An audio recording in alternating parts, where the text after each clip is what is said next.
Hey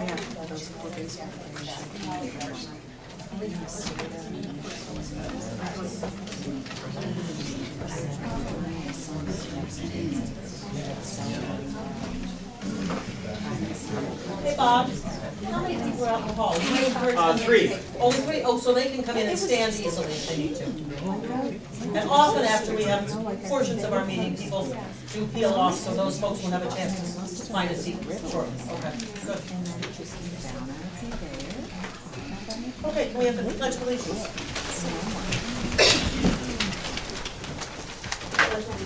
To the flag of the United States of America and to the republic for which it stands, one nation, under God, indivisible, with liberty and justice for all.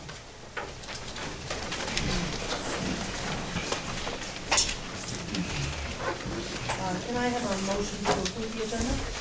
So, second? All in favor? Aye. Opposed? I think our first opportunity is to hear about the Leal Exchange Program. Yes, for Joanne. There you are. Joanne, come on up, please. Thanks. I'm just for Sure. support. How are you? How are you? Great. Just following on. We do have one of our students here too. Great. One on the trip with us, Katie Krasinski is here, so. I think I'll leave my book here and then see, because this is just, you know, good time to do it. I'm Joanne Thomason, and this is Sherry Green. We are French teachers at the middle school, and we also coordinate the Leal Exchange. And we're just here to talk about the exchange that we've done. The first thing I'd like to do is thank Mr. Kramovich and the board for your support of the exchange program. This is the second year that we've done it. We began last year, and basically it's an exchange. It's a 2-week exchange with a school, with a high school in Lille, France. And in October to early November, the French students come, 10 French students come to Hamburg and live with our families, go to the high school, go to classes. And then in January, we take 10 kids over to France and they do the same thing. They live with host families. This year we were lucky, we had 8 of the 10 students that went hosted students in October. So Katie can talk a little bit about that it's a little more comfortable when you're going and staying with someone that at least you've met. I know the 2 students that were not able to host, but went, were a little more uncomfortable at the beginning because they didn't really know the students they were staying with. But we're hoping that we get to the point where it is, you know, all 10 students that go will have hosted French students before. So I just have just a few pictures to show you from our trip, and then just to answer any questions, if you have any questions. So for 2 weeks in January and February, we went to France and experienced life in Lille, France. This is the group of students that went in front of the Fine Arts Museum in Lille. Just a quick overview of the benefits of an exchange program. When you look at 21st century skills, an exchange program really meets the 21st century skills. Global awareness, you can't get any more globally aware than living in a foreign country and experiencing life there. Financial, economic, business, and entrepreneurial literacy. Students are exposed to fluctuating exchange rates, the value of euro versus the dollar, the value of items here as opposed to in France. You know, when they go to McDonald's and they figure out the exchange rate and they're like, holy cow, my Coke is costing me $5. What is that about? So they get the financial literacy. Civic literacy, students did address the issue of bullying in their journal entries. In health, they also talked about, in their journals, a lot of students noted the amount of French kids that smoke, but then they also noted the healthier options that kids have for eating. So a lot of them picked up on the fact that one of the stereotypes of people in France is they eat very little. And most of the students said that's not true at all. They eat huge meals, but the food is much healthier, it's not as processed as our food, and that's probably why, you know, part of why they're not, they don't have the obesity problem that we have in America. And then environmental, a lot of the students talked about the fact that people walk, take the metro, take bikes, etc. While living in France, students were faced with daily tasks for which they had to determine appropriate cultural responses and vocabulary. They definitely showed creativity and innovation while we were there, problem-solving skills, trying to use circumlocution in their language when they were trying to get their point across and didn't know how to say it. They had to think about different ways of saying things. Flexibility and adaptability. When asked what students would say to future exchange students, the most frequently mentioned piece of advice was be flexible and remember that you have to adapt to them, they're not adapting to you. So I just thought it was kind of interesting to see how the exchange program relates to 21st century skills. And then we just have some pictures of our trip. This is on the way there. On arrival, we fly into Belgium, and so this is in the Belgian airport, and then we took a shuttle from Belgium to Lille. The picture up in the corner is the students waiting for their exchange students to come down and meet them. Again, it's one of the scariest things as a chaperone is when those French students come, and all of a sudden they're all gone. And I'm like, oh, they're gone for the weekend. I don't know where they are, I don't know what they're doing. Hopefully we'll all still be here on Monday when we all meet again. So it's a little disconcerting when they all disappear, but luckily they all come back. So that's good. Just to show you where Lille is, it's in northern part of France, right on the Belgian border. This is the school with which we do our exchange. It's the Lycée Thérèse d'Avila. It's part of an ensemble of schools. There's a primary school, middle school, and high school. It is a private Catholic school, but what I found out what we find out when we're in France is that there's not a lot of difference between public and private schools in France. All teachers have to be certified by the state and are paid by the state. So really the thing that's different about it is the amount of testing that the kids do and basically the amount of supervision they have during free periods. They have more monitors in the hallways and things at the private schools than at the public school. They had open house the week after we left. That's what Porte Ouverte is. And there were pictures of our Hamburg students hanging in the hallways during their Porte Ouverte. Some of the English teachers asked me if I would send them pictures from the trip, and then they put them up and used it as a recruitment tool at the school. Again, just some pictures in front of the school. It was very cold when we were there. Well, we were having those like record warmth in January. They were having record cold in France, so we took it there, I think. This is at the school. Just a couple pictures. The one that says Merci pour ceux qui ont faim. That is a food collection that they do, and I've used this PowerPoint with my students in the middle school, and it's interesting for them to see that just like we do a canned food drive and the Thanksgiving food drive, they do the same thing in French schools. They collect for the poor. The one over here is for a bake sale that the kids were doing to raise money for some trips they were taking. So it's interesting for our students to see that they do the same kind of things.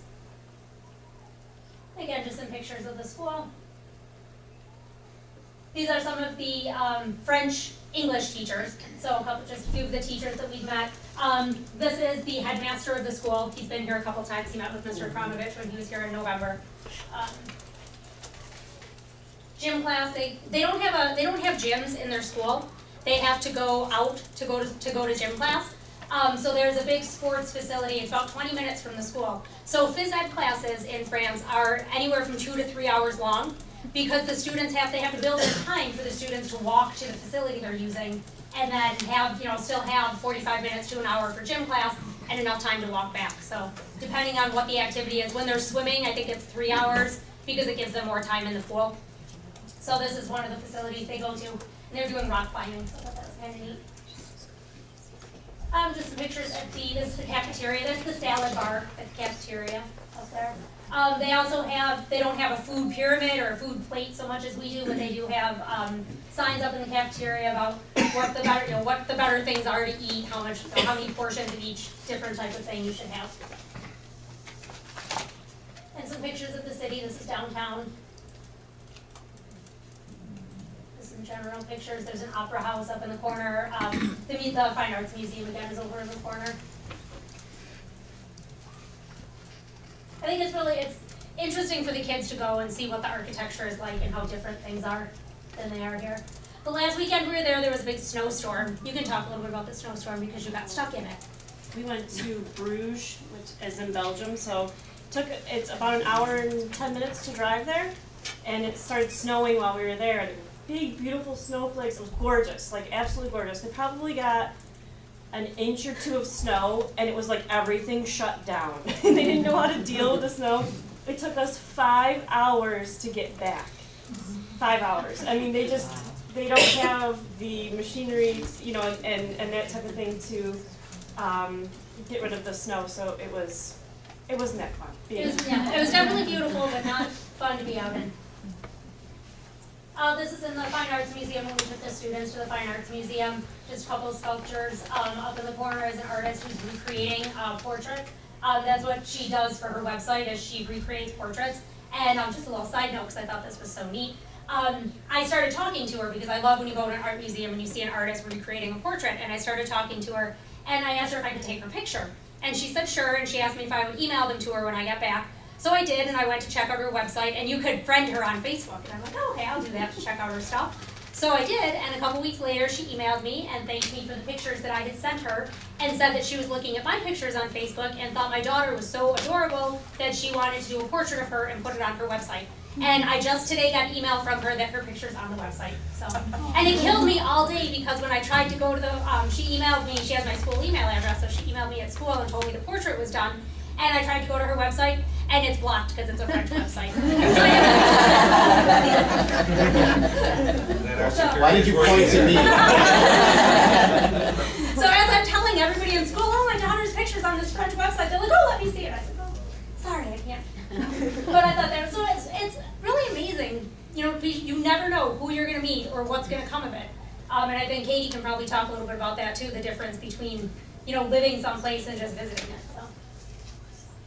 Oh, we took the kids out shopping one afternoon. Basically, they go to school every day when we're in France, but the school day is a lot longer than ours. They start around 8 o'clock and they go until about 5:30. So it's really long for our students to be there for 2 full weeks and go to school every single day. So we did take them out a couple of times. One morning we took them to the market as a group and let them go to the market and experience that. Another day we took them on a bus tour of the city, and then they did some shopping afterwards, and then we also took them to the art museum. So I think that was a nice break to get out of school a couple of times. There's our cafe, that's where we stopped for breakfast one morning. Another cafe that we would go to. This is actually in a different town. This is in the town of Angers, which is in central France. This is where I lived when I went to school. And my host mother was a French teacher, is an English teacher in France, when the woman that I lived with. And so I went to visit her, and I went to school with her. And one of the things that Mr. Kromovich had asked me about, what to look for when I was there, was what the how they deal with bullying and things like that. And I thought it was really interesting that on her classroom door she had the bully-free classroom sign. They have the same issues that we do with cell phones, as far as, you know, the kids shouldn't have them, but they try to, and so it's kind of neat. And up here, you can't really tell because it's a little picture, but those purple posters are actually pictures of Hamburg that my host mom has up in her English classroom. So they know all about us. And then these are kind of neat pictures that we use in our classes. With 7th grade, we talk about house and home. So we can show them actual houses and what they look like. So the next few pictures are just pictures of houses and just comparing some different houses. And it's interesting, I think, for the kids when we do it, because rather than just showing them clip art pictures of, you know, a kitchen, they can see what a real French kitchen looks like. So just some different pictures of different rooms: a living room, family room, dining room. Couple different families. This is the family that I stayed with when I was there. And then I also went to Paris for a weekend while I was there, so there's just some Paris pictures. The thing that you might find interesting about my trip to Paris is that I spent the weekend with Brooke Fishman, who graduated from Hamburg a few years ago, and she is now a French major at, where is she now? One of the SUNY schools. I can't remember where she goes to school right now. But she was studying in France for the year. So I taught Brooke when she was in 7th grade, and she hated French. And then she went to Quebec with Miss Green in 8th grade, and she fell in love with Quebec and decided she was going to live there one day. And this led to her continued study of French, and lo and behold, here she is now living in France. And when I sent her this picture of the two of us under the Eiffel Tower, she emailed me and said, "Madame, never in a million years when I was in 7th grade would I ever have thought that I would have a picture of the two of us under the Eiffel Tower." So it's just, you know, that's another thing I tell the kids, that they might be sitting in 7th or 8th grade French now saying, oh, why didn't I take something else? But you never know, where things are going to lead. So I thought that was very interesting. And then here we are coming home. That's where we were all trying to shove our stuff into other people's suitcases because we realized that we were going to go over the weight limit. We had, 50 pounds? Katie, was it 50-pound weight limit? I think so, yeah. Yeah, the only person that actually went over the weight limit and had to wear like 4 jackets on the plane was the one boy who went on the trip. Go figure. I don't know. He Okay. claims he didn't like shopping, but. Exactly, yeah. I think the girls say it's because they knew better and they brought old clothes with them that they could just discard as they were buying new things, and I guess Steve didn't think of that, so he was the only one. So it's just to give you a little taste of what the trip was like and answer any questions, or if you have any questions for Katie. Katie actually went on the on a tour of France with Mrs. Winters last year, and then did the exchange this year. So it was really interesting to have her along to see what her reactions were and what her thoughts were on the differences between a typical tour and then doing an exchange. So it was interesting to see what her feelings were about it. Katie, what was your biggest adjustment? Oh, probably the school days. I mean, some days we started at 8, and then some days we started at 10. It depended. And then every night we would go to 5 p.m. And then we'd get home and we'd do homework for a good 2 hours. And then we'd eat dinner and go to bed. So there really wasn't much time to get with the other Americans. That's why I was glad that we arranged those little meetings. But other than that, yeah, it was really difficult to adjust, and I went through some culture shock, but it was. So it'd be best for future classes if we would increase our day till 5 o'clock, that way that Get used to it. wouldn't be as significant for you, is that? I don't know.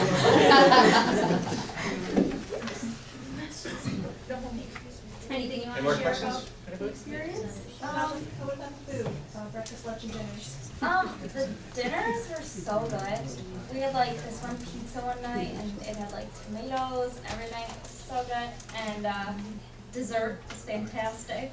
It was like crepes and And you have everything. dessert after every dinner, no matter what. Yeah. Always have dessert. So. Although, what was dessert a lot of times? It wasn't always Fruit. crepes. Yeah, a lot of times the dessert is fruit. And despite the fact that I swear we tell them this throughout 7th and 8th grade, the kids were like, yeah, I was waiting for like pain au chocolat every day, and then they're like, oh, you want dessert? And they bring out this bowl of fruit. What's that all about? I'm like, oh, that's what they eat. So yet another reason why, they can eat those pastries and still stay fairly thin. They don't eat the pastries every single day. Like I do when I'm in church. She gained a little weight. I gained a little weight. I tried to That's what happened when I visit the bakeries. Well, great, thank you so much. And then I just want to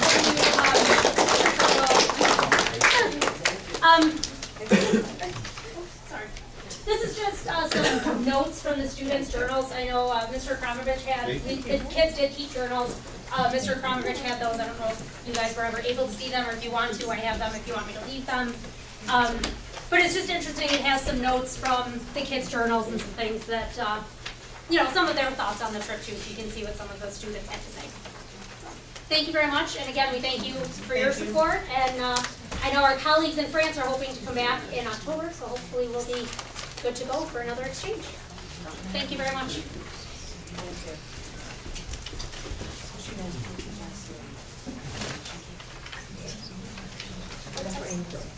Okay. Moving on, next, Greg Davis is going to share with us our candidates for the Board of Education. We had 8 successful applications for candidacy for the Board of Education. Yesterday at about 5:05, we had our little egg drawing of 4 positions on the ballot. And you have a copy of this in the back of your packet, but going down the list, position 1 is Sally Stevenson, position 2 is Patricia Brunner-Collins, position 3 is Ginger Taylor, position number 4 is Laura Heater, position number 5 is Tracy O'Connor Robillard, position 6 is Robert Madden, position 7 is John Maurer, and position 8 is Dr. Joan Hunkins. So, a lot of interest and a lot of signatures. Why don't we have a motion, and then why don't we have the people who are here maybe stand up and introduce themselves with that people? Is that okay? I recommend a motion that approval be given to the names for candidacy for the Board of Education for the board election to be held on May 15th of 2012. A motion? A second? Second. All in favor? Aye. Opposed? Okay. For those of you who are out there in the audience, if you can maybe stand up and introduce yourself, that would be lovely. Sally Stevenson, 449 Clark Street. I've been in the district 40 years, raised 4 children, have 10 grandchildren, concerned about the budget, concerned about our community in regard to, I noticed 2 things in our community. The nuts and bolts of our community is our school district, and our fire companies. And with this budget, which I hope some of you vote against, we're ripping the guts out of our school district and out of our kids' education.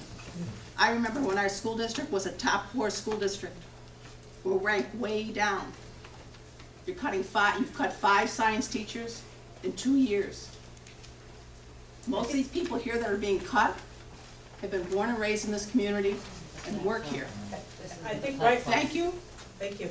Right now, for the rest of you, I think we do all have an opportunity to have something written that, so maybe a very quick little introduction would be, just because we have a lot of other business to be going on with, so I apologize. Who else do we have here? I'm Laura Heater. I graduated from the district. I have 6 children who attend our schools. I'm very passionate about our community, our schools, the wonderful teachers that we have, and I'm looking forward to running. Thank you. I'm Ginger Taylor. I have 2 boys in the school district, one in the middle school and one in Newton Pleasant. My youngest is autistic. My other one is developing typically. He is very active in extracurricular activities. My other one obviously is self-explanatory for special needs. I'm here to help out all our kids, not just special needs, but all of them. So, thank you. That's the group. And for those of you that, if you know the rest of us, I'm Joan Coffin, Patty Runner-Collins, Bob Madden. So the 3 of us are also running. Okay, moving on. Thank you guys very much for coming and introducing yourselves.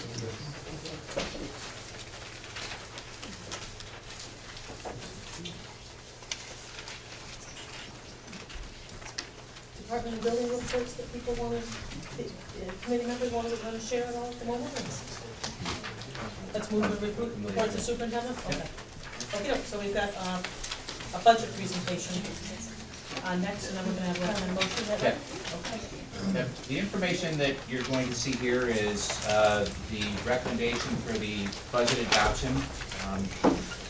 This is not changed from the previous preliminary budget information that we proposed to you. So what I'm going to do is take care of the first couple of slides, and I'm going to turn it over to Barb for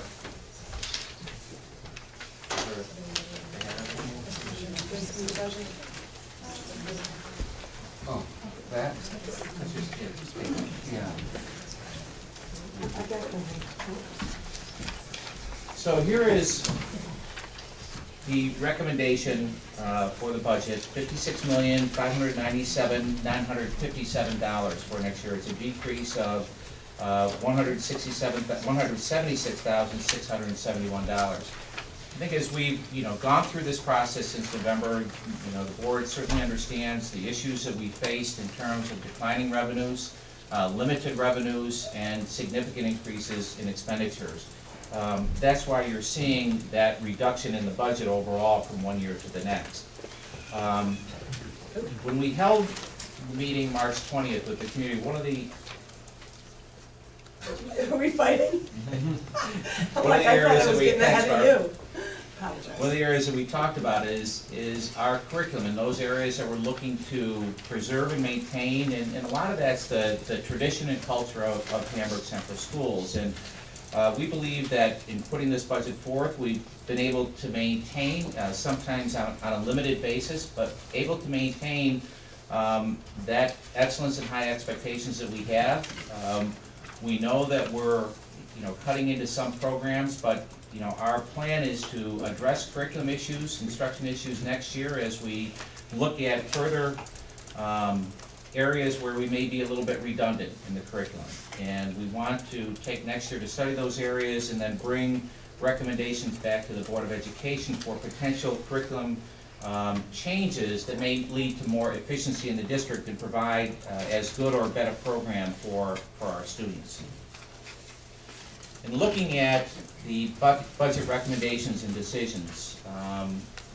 For a long time, we've talked about the tax levy limit. We are putting a proposed budget together that is at the limit, including exclusions, which is approximately 4.35% increase in the tax levy. Barb has reviewed those numbers with you, talked about the increase in terms of the levy, what that means to us, and talked about the exclusions and the reason for the exclusions, particularly capital exclusions, being something the voters voted on in the past and have agreed to increases in the levy associated with paying for those improvements. One of the things to take a look at is we have achieved and reached a tentative agreement with both teachers and administrators. The teachers' contract, which was voted positively by the HTA members, saves over $350,000 in salary by taking a half step, and that step movement occurs in January of 2013. So a significant savings for the district there. The administrators are taking a full wage freeze for the 2012-13 school year, and that again is a good savings for us, approximately $25,000 in savings for the administrators. So I think, based on both groups, we were able to limit reductions, to save some of the layoffs that had originally been planned, and I think that deserves to be recognized for both of those groups at this point. We continue to negotiate with our other groups. It is our hope and expectation that we'll reach similar agreements with those groups and hopefully be able to bring something to you before the close of the school year. Excuse me. Looking at the next one, our budget recommendations and decisions.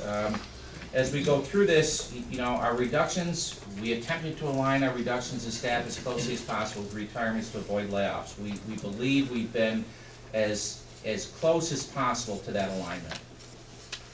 We've utilized the additional state aid of over $313,000 to reduce the budget gap and save positions.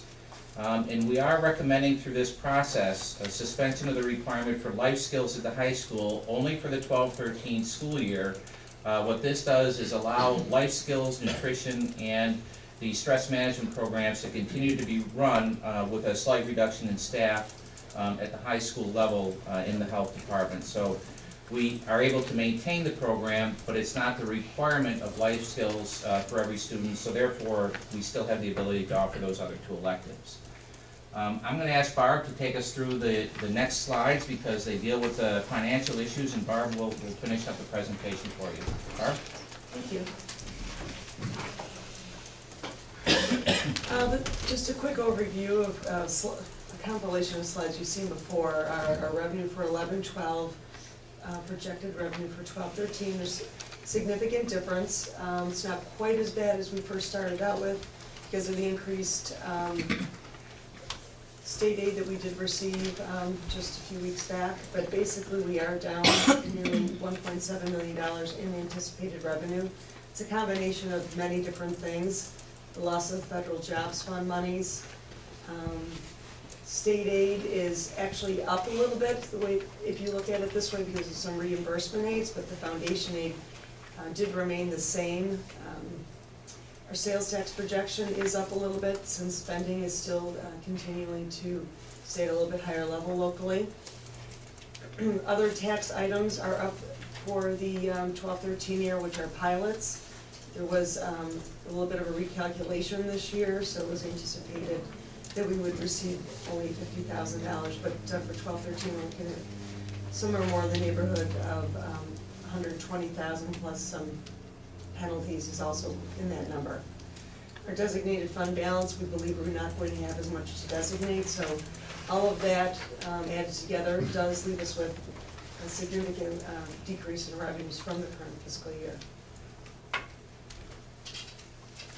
Expenditures, again, this is just a slide that we've combined some of the things we've talked about over the past several months. The increased costs in TRS and ERS, healthcare costs have increased, so we were projecting a significant increase there. Non-instructional salaries and instructional salaries, if we were just looking at what our contracts were going to cost us, we had a very, very large increase, and also the administrative salaries component. So What we thought we were going to start out was something in the neighborhood of at least a $1.8 million increase in the expenditure budget. These next few slides are, again, a combination or a compilation of all of the reductions that we've gone over the past several meetings. So this isn't anything really new, it's just put together maybe in a little different manner. Items, all the ones you've seen before, with the building or department that they would affect, and the budgeted reduction that we would anticipate. Again, more of what we've seen. This slide affects mostly personnel, with the number of FTEs designated next to the type of teacher or personnel that it would affect, the building or the department that it would affect, and the anticipated savings or budget reduction from these final reductions. This does continue on, again, in the same manner, talking about the different items that we have reduced. These are the final reductions with the building and the department and the anticipated savings or the anticipated reduction. Some of the additional things in addition to personnel, towards the end you can see the money we've saved for refinancing our bonds, about $50,000 a year over the next 4 years. And we also have some anticipated savings with the reduction in extracurricular activities and a reduction of substitute teacher days. And this slide finishes up with some savings that we anticipate in the administrative area, and also the savings from district-wide retirements.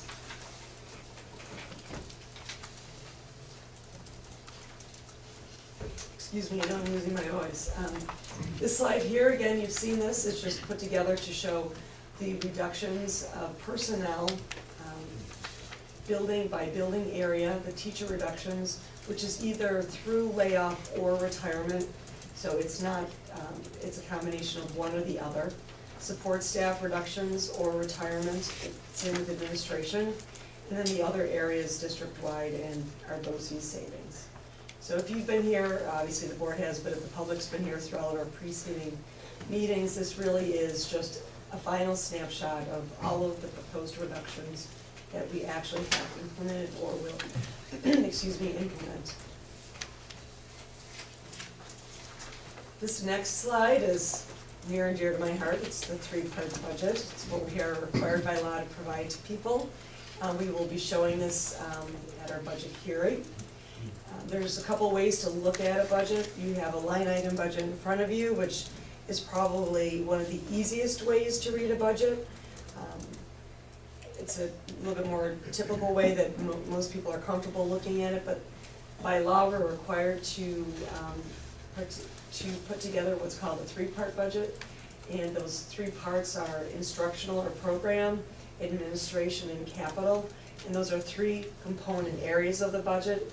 It's just another way of looking at cost. What this slide does is it compares our current fiscal year budget to our proposed 12-13 budget by area, and you can see the percentage change from 11-12 to 12-13. In the instructional or program area is a 1.25% reduction, or $549,357. Administration is a 1.72% reduction with an $85,420 decrease. The capital component of the budget does have a pretty significant increase of 5.77%, and the reason that you can see is due almost in part to our debt service for our capital project. Capital projects are in the capital fund budget. We've had an increase in costs for the upcoming year due to the ongoing capital projects, so therefore you're going to see an increase percentage-wise. The last column shows the percentage of that area to the entire budget, with of course the instructional piece being the largest at almost 77% of the budget. 8.6 of that goes to administrative cost, and 14.8 in the capital component. When we put the budget brochure together, We will further break down those component pieces, and that's what will go out to the public and also be provided to the board. So you'll be able to even better see what is actually inside each of those three pieces of the budget.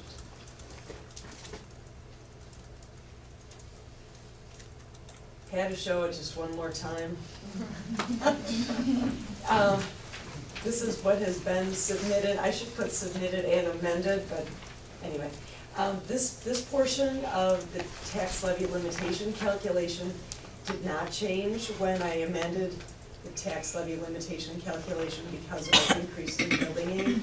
Our tax levy limit did not change. It remained at $30,988,527. But you can see on the next slide, and you've seen this again, I think we showed it at the last meeting.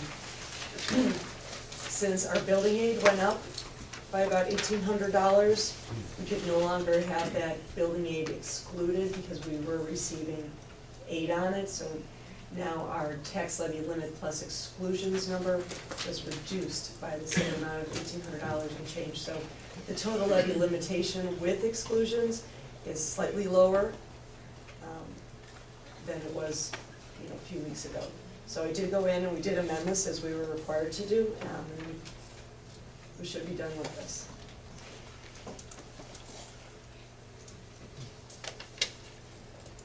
Just a recap of what we talked about in the past regarding the budget vote. The budget that we are asking the Board of Education to adopt this evening does not exceed our maximum levy limit, therefore we only require 50% plus one of the voters to approve this budget. We do not need a supermajority or 60%. However, if the budget does fail, if the voters decline to pass the budget and it is failed, our options remain similar to what they've always been in the past. We can resubmit the same budget for voter approval at statewide revote day in June, or we can change that amount. We can reduce the expenditure budget and therefore reduce the levy, and the board could decide to put that budget out. Either way, if both budgets are not approved, the contingent budget must be developed and adopted based on our current 11-12 levy. If that happens, you can see by the last bullet, we're going to need to take out of the budget another $1.3 million.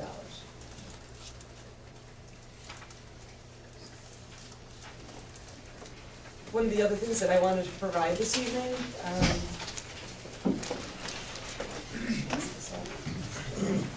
we're required by law within 24 hours after the adoption of the budget, so feeling optimistic that the board will adopt the budget, and if that is the case, then the property tax report card that I've just handed out is what I have to electronically submit tomorrow. If the board chooses not to adopt the budget, I would have to submit it within 24 hours of when we do adopt it. We have to submit this document by April 23rd. There's more, there's some extras here. We can share, it's okay. I'm good, I'm good. Yeah, she's good. Really, you know how to read this? It's very exciting stuff. It's a report card. This is one of the things that we're required, again, to submit by law.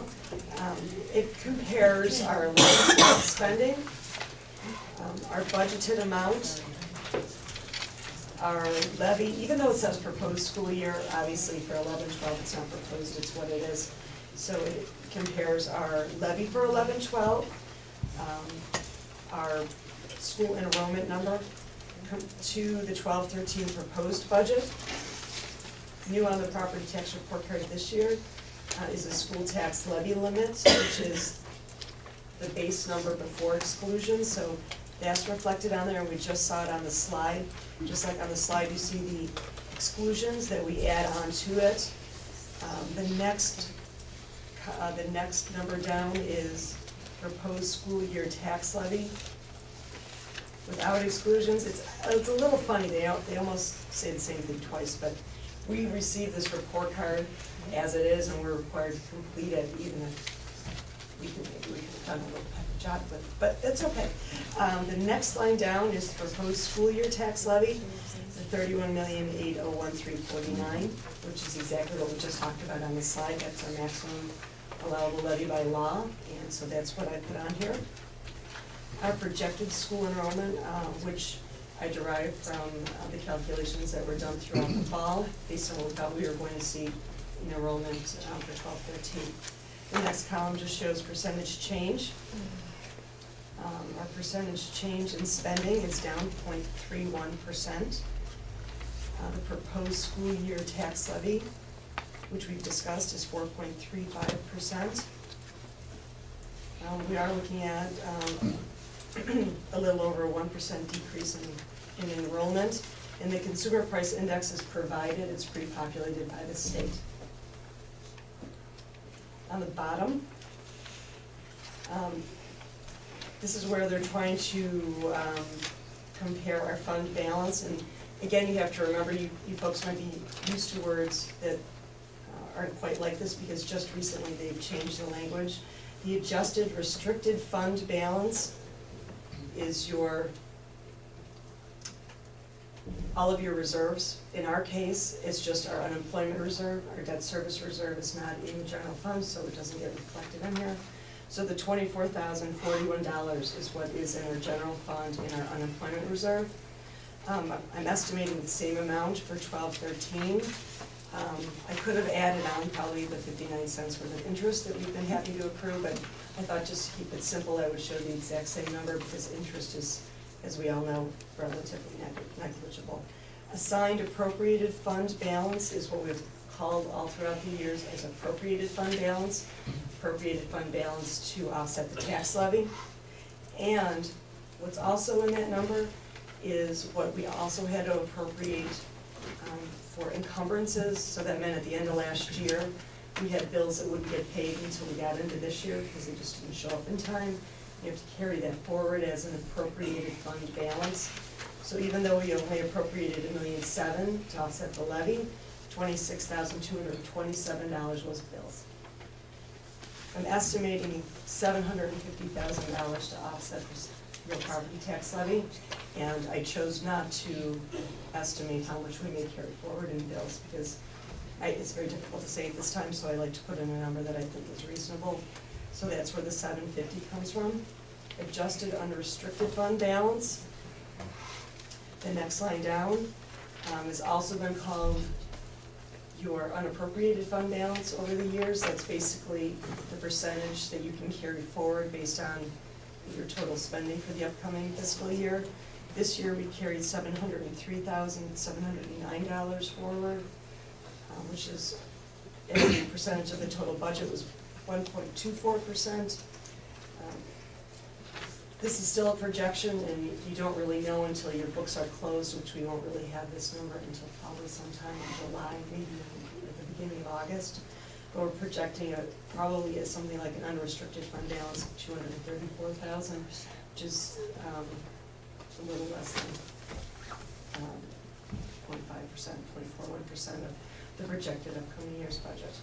So some of these numbers are projections that are on here when it comes to the comparison for fund balance, because obviously, you know, the year is not over yet, and we don't really know how it's going to end until we reflect through it. So I don't know if you folks have any questions regarding the property tax report card or any of the budget information that you've been provided.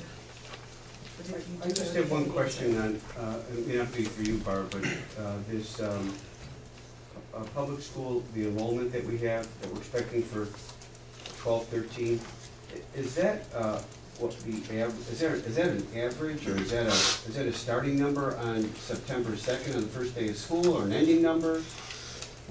How does that develop? The 11-12 number is our, what we refer to as BEDS, our basic educational data. That comes on the last Friday of the month of September. The proposed budget for 12-13 is a projection. So that's a projection based on the cohort survival method that is typically used to project enrollment in public schools.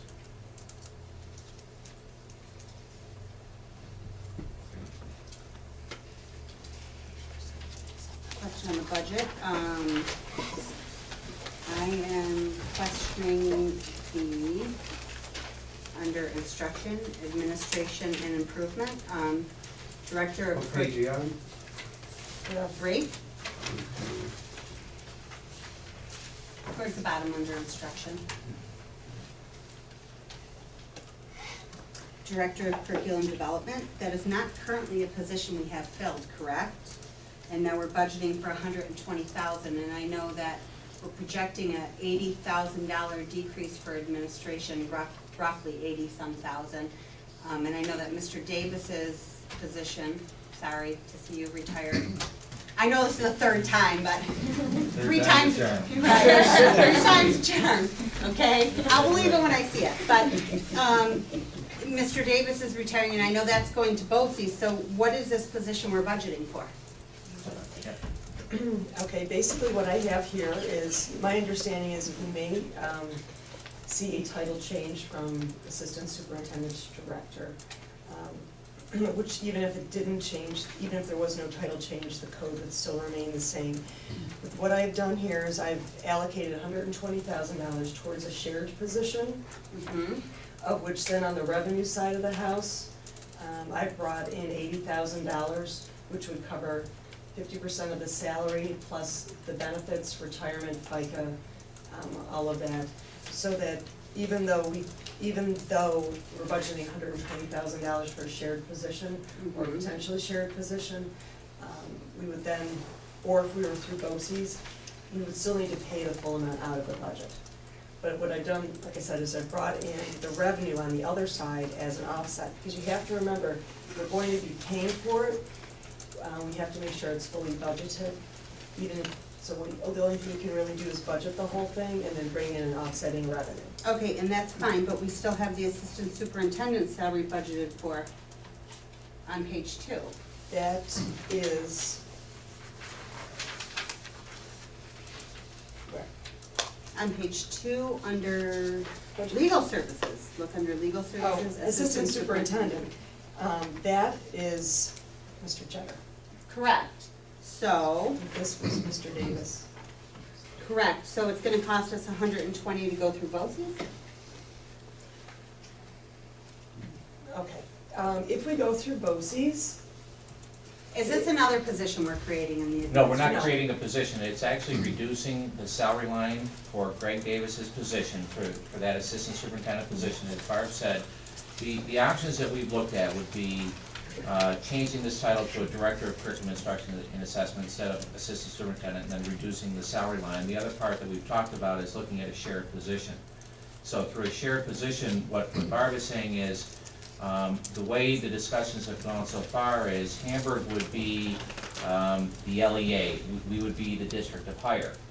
What we would then do, and we would have to, two districts can't hire the same people, so what we would do is hire the individual, and then what Barbara said is she's added money to our revenue budget to offset the total cost of this. So while the expenditure piece shows the full salary that this person would have, we are offsetting that. But we're gonna total. have somebody in our central office Correct. filling that position. Correct, So it's at a reduced Right. amount of time. 120, so. No. It's It's only a half person. No, half of that.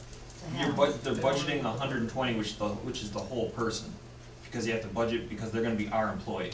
and we will. But we are gonna share And that then we're selling employee, that person we're to going another to get a district. revenue stream of half of that. Okay, Right. so So we're getting where's half of that that money back. in our revenue? Is It's it in the under revenue BOCES? budget. Oh, but we weren't given that, so. I've given out the revenue budget. No, I've had the revenue, but not the finalized line-by-line revenue. I've had the projected revenue budget, but it just appears that it's a new position, and it doesn't appear that we're actually saving money on any administration side whatsoever. Right, we would be saving money on this. That's a savings to us. The final revenue budget was adjusted to include an $80,000 revenue from another district, a shared position. So another district is gonna pay $80,000 towards This the individual. person's salary. Have we identified the individual? Not at this point, no. And that's, if we cannot find a share, then it would be either a reduced title or looking at a part-time position or whatever it would be. So it's, we're committed to that savings. So we will achieve the savings either through increased revenue or through decreased expenditures.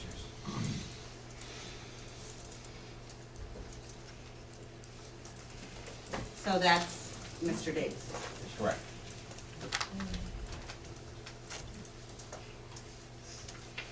Okay. Should we move on to motion or not? Yes. I'm sorry. You okay? Let's move on to motion? Oh, I'm fine, I just have a problem with the budget not reducing really any administration, and we're reducing all the, so much staff. That's just my issue, but Well, we are I've made that reducing- very clear. I've made that clear in other meetings. I've made that very clear in other meetings. No, I mean, we are reducing someone. Greg Davis is retiring, we're replacing him with a half person. We're replacing him with a half person, we're reducing by 1/2 in the administration, but it's not really a reduction, because it's still 120,000. We have an open vice principal position we could be reducing and sharing it with another job, but we're not doing that either. So we're not really having that much reduction. And I think, let me, just to address that, part of, one of our concerns is the capacity, and we have reduced administrative positions over time. Last year, we reduced the director of technology position, we've now combined that with HR. So that there has been a reduction in administrative positions throughout the years. Part of the concern that we have is the capacity of our administrative staff to conduct everything that they're going to be required to conduct next year that's associated with the reform agenda, particularly APPR. Having to formally evaluate all teachers next year, having to do 2 walkthroughs for all teachers next year, as well as make sure that our growth model with student learning objectives is in place and sound. We're uncertain in terms of what our capacity actually is. When you look at it from a time standpoint, we're very close. If you take a look at the amount of time necessary to conduct the walkthroughs and evaluations, then to write up the walkthroughs and evaluations, to then meet with teaching staff and review those pieces and get everything in place, our fear is that we're over capacity with that. We don't have enough support in that area. So it's something that we're going through significant training this year, something that we're very concerned about. We're certainly going to monitor it for the 12-13 school year. I think you've seen from us where reductions can possibly take place, we will take advantage of that. If we feel we can take advantage of some administrative reductions in the future, we're certainly going to do that. But at this time, there is a question in terms of the time necessary to complete those items